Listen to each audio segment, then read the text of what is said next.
So maybe you're thinking of walking the Camino de Santiago sometime in the future and you're a little bit worried. Maybe you feel like you're a bit old, unfit, maybe you have some disability, and you're wondering how you're going to cope. Well, that's what we're going to talk about this week, coming right up.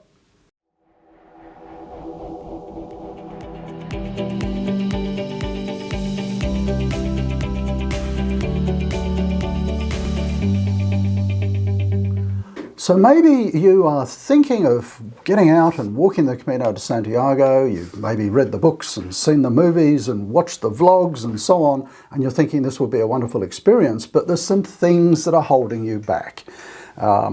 Maybe there are some physical things, maybe it's your age, you're feeling that maybe you're a little bit too old to do something like that. It sounds really physical.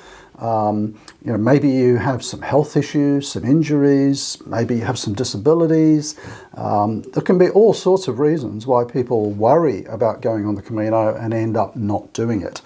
Let me just share some thoughts with you on that, and maybe try and encourage you to give it a go. So what sort of things am I talking about? Well, people worry about how far they have to walk every day, and maybe due to age or infirmity or whatever. If you pick a really popular route like the Camino Frances, there's really good support and infrastructure all the way along that route. So what do I mean by that? There are places, there are accommodation, convenient sort of gaps along the route. I think someone once told me on average there's somewhere to stay about every 7 kilometres or something.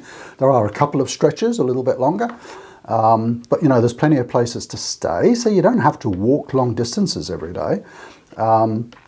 The terrain on the Camino Frances is not that bad. People will tell you that day one's really hard coming out of Saint-Jean, if that's where you start. It is quite a steep climb. There's a couple of days along the Camino Frances, like coming out of Saint-Jean on the way up to Otebrero, coming down into Molina Seca, where the terrain is quite steep and a little bit challenging. But hey, you don't have to walk those sections. The great thing of the Camino is that you can really start wherever you want, and if getting your certificate at the end, the Compostela from the Pilgrim's Office, from the cathedral at the end is important to you, you only have to walk the last 100 kilometres. And the last 100 kilometres of the Frances is not that difficult. The terrain is not difficult. I mean, there's a couple of small hills on it, but people actually do it in wheelchairs. I've seen people do that last 100k in wheelchairs, and big groups of people of all ages and capabilities. So do not worry about the terrain. If you're walking from further out, and you're concerned that maybe there's going to be a really hilly section or something, well, go around it. It's only that last 100 kilometres where it's important to kind of walk every step if you want the certificate. If you're not bothered about getting the certificate, you can, get a bit of public transport around sections that you're going to find difficult. So don't worry about the terrain is one thing that I would say, and don't worry about the distance that you have to walk every day.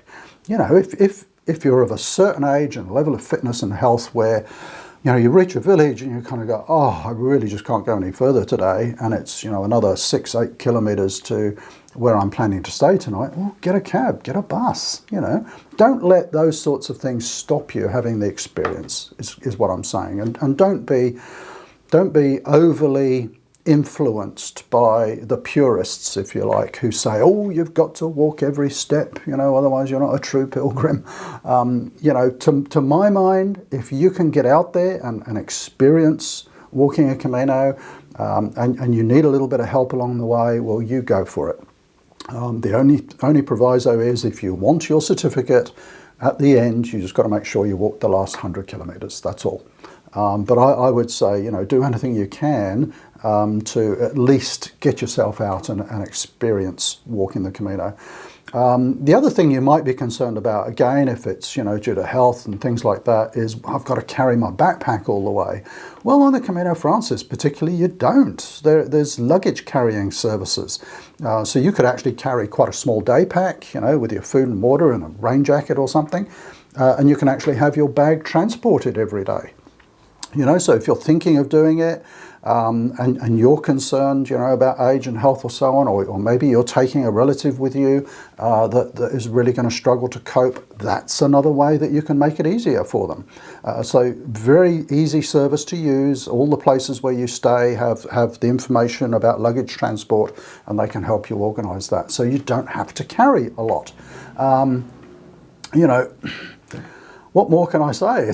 Particularly on the Camino Frances, you can make it really easy, if that's going to enable you to have that experience. So you don't have to walk long distances every day. You don't have to carry your pack every day. If those things are worrying you and stopping you from getting out there and having that experience, I would say, well, take advantage of a route like the Camino Frances, which has lots of infrastructure, lots of support, and access that support. I mean, there's some great videos online about people who've done hundreds of kilometres on the Camino Frances in wheelchairs, and all sorts of people with I've seen people walk the Camino Frances with prosthetic limbs, legs. I've seen a whole gang of people in wheelchairs, particularly on that last 100 kilometres into Sarria, not into Sarria, but from Sarria to Santiago. So if you would love to have the experience, but you feel through age, infirmity, health, disability, whatever, that it's beyond you, think again. It's not, and there are ways that you can actually experience, get that Camino experience as well. There's loads and loads of support. And don't feel that you're not being a true pilgrim, because you're having some support through the journey. As long as you, under your own steam, get along that 100 kilometres at the end, well, you're more than qualified to get your Compostela. You don't have to carry a huge pack or anything. It's okay if you have that transported. The purists like to walk every step and carry their pack every step of the way, and that's great if they're able to, but not everybody can do that. So there you go. Don't worry if you're of an age or health situation or disability, you can do the Camino too. Thanks for watching.